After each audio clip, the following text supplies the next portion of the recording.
Hi, and welcome to this episode of Things That Matter. It's great to be with you today, and I'm excited to have my guest today, Dr. Gerry Breshears, here with us. And Gerry is a professor of theology at Western Theological Seminary. It's Western Seminary. Western Seminary in Oregon. Portland, Oregon. Portland, Oregon. Mm-hmm. Western Theological Seminary is in Holland, Michigan. Okay. So don't confuse Westerns. Okay. Gerry, thanks for being here. I'm glad to be here. It's this is such a delight. Yeah, it's so good to have you. Golly. So we're in the middle of a conference right now, and you're actually one of our speakers at the conference. I am. But I thought I definitely was not going to let you get away without getting you in here to have a little bit of a conversation. The whole Calvary network and just so exciting to see what's happening. Anyway, we missed Pastor Chuck. Yeah. Everybody got a chance to meet him. I mean, who didn't meet him? Yeah, right. Yeah. But what a heritage he's left, and to celebrate that here together, it's awesome. Yeah, great. Well, we're so glad you're with us. You know, I've traveled so many different places and met guys, you know, whether they're Baptist or Anglican or, you know, maybe Pentecostal or something, and they would share a story about Chuck. I was with a guy in London some time ago, and he's a well-known figure there in Anglicanism. And he said to me, he said, I don't know if you know this or not, he said, but in 1978, three friends of mine and we sat down for 6 hours with Chuck Smith, and we did. He said, I think he was like a 20-year-old at the time, you know, theological student. And I said, wow, no, I didn't know that. So it was pretty amazing. So, well, yeah, it's great to be together. And I wanted to talk to you today. So you're a professor at Western, obviously, right. But then you're also, what is the other theological? I'm the director I'm a chairman for the Center for Biblical and Theological Studies. We've got our three campuses in Portland, San Jose, and Sacramento. Okay. So I oversee all the Bible theology faculty development, recruiting, hiring, that sort of thing. Great. And you're a busy guy. Oh, I got to do something with my hours. I may do something fun. So I thought it would be great if we could take a couple of minutes. I want to talk to you about a few things, but I thought maybe first of all, since this, you know, your world is that theological world, maybe we could talk about just, you know how, I don't have to explain this to you, but maybe to our audience, you know, theology kind of trickles down. I mean, you guys sort of do it up on this level, and then it ultimately gets down to the people in the pews, right? You know, through the pastors who are studying and, you know, reading your books and so forth. So as these, you know, trends come and go in the theological world, just like they do in any other realm, what are some encouraging trends or a encouraging trend that you see in theology right now, maybe?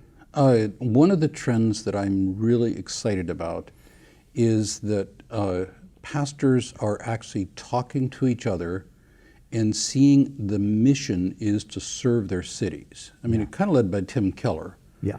Up on our neck of the woods, the Palau team, Kevin Palau. Right. And so in Portland, we've got one of the places, and we're known as City Serve. And the point is to bring the different churches together, many denominations, many traditions, and come together to unify together to serve our city in the name of Jesus. Now, social gospel is serving the city. Yeah. Evangelist, it's come to my church and receive Jesus. Right. And we're kind of in between. We're taking the service to the community and doing it in the name of Jesus. And that it's a difficult thing because you want to leave Jesus at home because he's offensive. But that's why we're there. Yeah, that's right. So I just find that so exciting, and the reception we're getting in Portland, which is not a Christian city at all. Not at all, right. 8% of the people are in church on a given Sunday, more or less. But the reception we're getting from all kinds of government and social agencies is amazing. Wow. And I love seeing that happen. And it's not just Portland that's happening, it's many others as well. So the churches in the city are partnering together with a vision for the community. We do prayer things together, but then we had the former mayor of Portland who really got himself in trouble. I mean, big time got himself in trouble. They brought him up on stage and prayed for him up in front. And this man is just weeping as these pastors are praying together for the man. Amazing. And what an incredible impact. Yeah, that's great. Yeah, that's an encouraging thing to me as well. And I think, there's always these polarizations, where you get, of course, historically you have that social gospel where they just said, let's leave the message of salvation behind and let's just get out there and, feed people and, help them in practical ways. And then the other side is, no, we don't want to do that. That's a social gospel. We're just going to hand out tracts and we're going to, do evangelistic efforts. But when you look in the scriptures themselves, it seems like Jesus, he joined both of those things together. That's kind of my talk. Exactly that sort of thing. And how you do that and do it well. Yeah.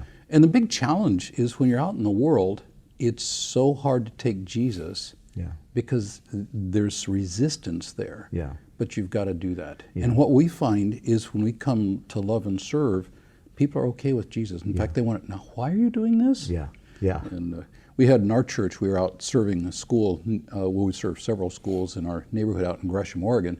And one of our elders works for the Gresham School District. And he was at a teacher training, he's a vice principal. And one of the guys was saying, there's this crazy church in the neighborhood and we can't figure out what in the world they're doing, but man, is it helpful. Tim was just laughing. Great. Yeah, I know that church. Oh, that's fantastic. But see, that's the kind of reputation we want. Is we're doing it in the name of Jesus. We're a church. We're not a social agency. Yeah. But that taking Jesus out to the community, and then it's just amazing what happens. People come, they get saved, on fire. It's the way it should be. Yeah, and like you referenced Keller earlier, Tim, and my son-in-law is actually on staff at Redeemer, and he said, he used the term mantra. Their mantra every Sunday is they make sure everybody knows Redeemer would not exist if it were not for the city. They're there for the city. Yep. And, this is kind of just a different approach for sure, maybe a newer approach, but it seems like it's something the Spirit's doing because it's catching all around the world. And it's not let's leave Jesus out and just go out and do social stuff. It's let's bring Jesus in, but let's bring him in creatively. Let's bring him in, with wisdom. And the goal there very much, as we become more and more post-Christian, our civil religion, when I was a kid, I was Christian everywhere. Sure. Even here in the West where it's less so. But the Catholic missionaries here in California, that was just there. But our society is becoming more and more pagan, more and more secular, and the underlying ethics of what we call liberal Christianity and the civil religion are breaking down. And there's a hole there. I mean, it's a huge hole left by the breakdown of family and the breakdown of entrepreneurship, those kind of things. I'd say the breakdown of the image of God. Yeah.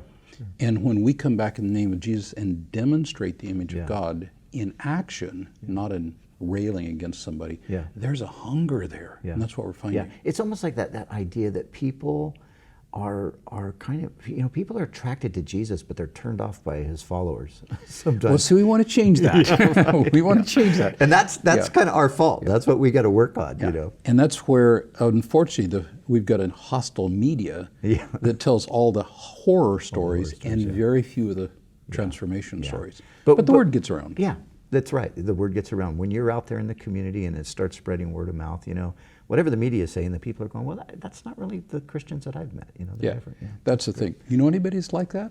Well, no, actually, the Christians I know are pretty decent people. Well, yeah, great. Okay, so that's an encouraging trend. Anything concerned? And when I say in theology, of course, this is a broad spectrum, right? We know we have a liberal theology that obviously very concerned about that and have been for many years. But in more evangelical, people who have been Bible-based and Bible-oriented, are there any concerning trends there? A trend that I find concerning is that we're getting more tribalism coming up, theological tribalism. So you've got your neo-reformed group that very tight, very inbred, very hostile toward those who aren't in that camp. You've got a certain group of Pentecostals that's similar kind of thing. We have the Spirit, you guys are the frozen chosen. And of course there's heritage that too. But that tribalism that's happening, which is, this is happening in our nation right now, and to a large extent to our world, and it's really unfortunate when that begins to happen in the theological community, where we should be known for the unity that comes in Jesus, and we're breaking up, and the blogging that's happening, just mean. And that meanness between Christians is deeply concerning to me. Yeah, I mean, it doesn't translate into a good witness to the world. And some of that's coming with the progressive Christianity, which is moving away from historical Jesus, moving away from substitutionary atonement. Yeah. In that process, when you break down the word bound by the Spirit, there comes into you're wrong because you kind of stuff, and then a common ethic of Jesus that makes the difference. Yeah. What would you say if say you're talking to people about that very thing? How do we counteract that? What's the remedy to that negative trend? Well, a big thing together. We had a movement in Portland. It was a prayer movement. We just called it Northwest Prayer Ministry, and the idea was there to get all the pastors of a region together and just pray. And nothing else. 2 days prayer summit, we called it. And when you take all the areas, out in my area of East Milton County, Gresham and such, all those pastors got together and they just prayed. That's all they did. Yeah. And amazing what a transformation that had. Yeah. We've been doing 7, which is a similar thing. You just get pastors together. And when pastors get together, and not just pastors, but leaders, and they just pray. It's amazing what happens. No theological discussions, no how big is your church, that kind of stuff. Just pray. And man, the heritage of it is amazing. I think that's a big thing. It's just that's good, because I'm looking myself at that in our region here and just wondering, okay, and we've got some really good things happening, but at the same time, it's like, how can this even solidify more, So that's a great word on prayer. Now, shift gears a little bit. Okay. You, obviously, as a professor, you teach students. That's what you do. I mess with their minds. But I'm familiar with something you've done. It's called a cohort, where you've taken a handful of young guys, maybe a dozen guys or something, and you've done a couple of years of sort of discipleship, theological training with them. Tell us a little bit about the cohort. What I do is I get a dozen people together, and that's I try to have right at that number. Gets bigger than that, and you break down some of the relationships. But it runs 10 to 12. And we do a 2-year commitment to come in, and it's seminary level work. I mean, it's not the light.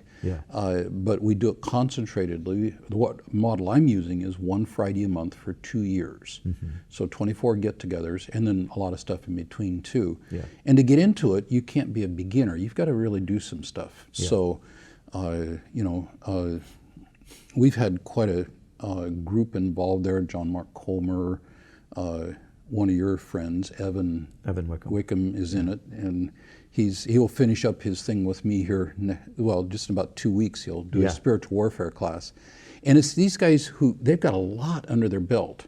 At least 5 years full-time ministry, and currently in full-time ministry. Usually paid in a church, but not always.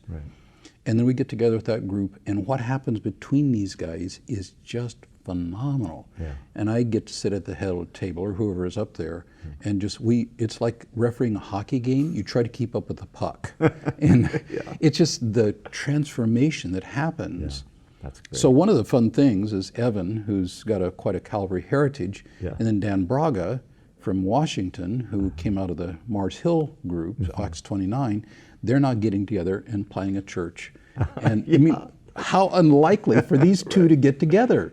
And they're great, and those are the kinds of things that happen. So 2 years, hard study, but life transforming. It's just amazing. Do you,